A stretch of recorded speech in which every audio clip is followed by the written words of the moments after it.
Israel's Justice Minister says he would not freeze the legislative process for proposed judicial reforms even for a minute. The comments come just a day after massive protests in Tel Aviv and other Israeli cities against the proposed reforms. Critics say the reforms would curb judicial independence in Israel. Israel's Justice Minister, Yariv Levin, made his latest comments to a local media house. This followed a statement earlier in the day from Israeli President Isaac Herzog. The Israeli president called for the process to be temporarily halted. Herzog called to stop the whole process for a moment, take a deep breath and allow for dialogue. The controversial planned reforms have brought tens of thousands of Israelis onto the streets in nationwide protests. The plans aim to strengthen political control of appointments of judges, including the Supreme Court. At the same time, it intends to weaken the judiciary's ability to overturn legislation or rule against the government. The government of Prime Minister Benjamin Netanyahu argues that the reforms are needed to curb overreach by judges.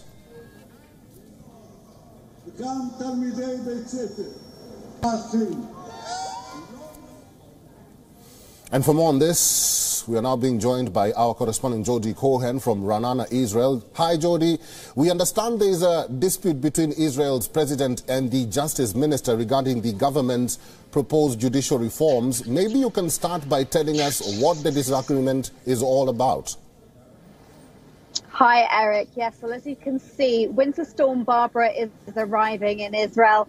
And another storm is also brewing, and that is surrounding the judicial reform plans.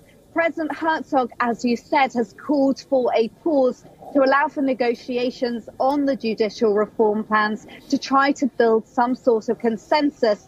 He says that the huge majority of the nation wants dialogue. And when he sees threats to the Prime Minister's life being made, which is likely a reference to a tweet from an anti-Netanyahu activist and also comments by a prominent lawyer, which have since been retracted, he said that the country needs to stop and breathe. And former Defense Minister Gantz has condemned the incitement against Netanyahu. Now, Justice Minister Yariv Levin said that he's not going to stop with the proposed plans for a minute. He has suggested that he's open to discussion and certain compromises being made.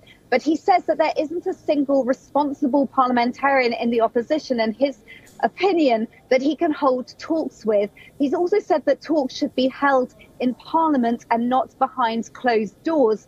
And meanwhile, this follows media reports saying that Supreme Court Justice Esther Hayut has refused a request to appear before Parliament's Constitution, Law and Justice Committee to discuss these reforms. Jody, the Prime Minister is facing threats. The opposition and those opposed to the reform plan are conducting large-scale protests in the country. What can we expect to happen next? So the government is saying that they're hoping to pass these reforms by the end of March. Netanyahu has said that he's open to hearing counter offers. Remember when US National Security Advisor Jake Sullivan was in Israel, Netanyahu suggested that the judicial reforms would be softened.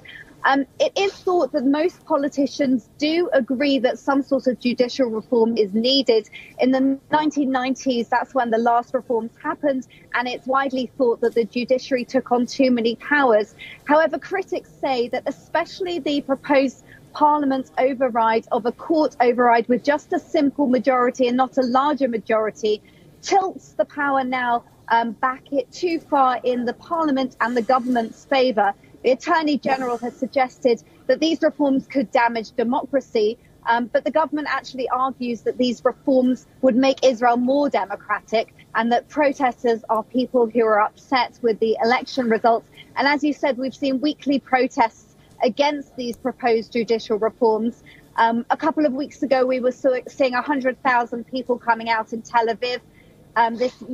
This last weekend, in the most recent protests, we saw about 60,000 people across the whole country. So the numbers have come down, but they do remain still significant, and the protests are set to continue.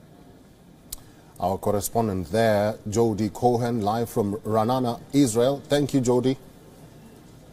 Thank you. WION is now available in your country. Download the app now and get all the news on the move.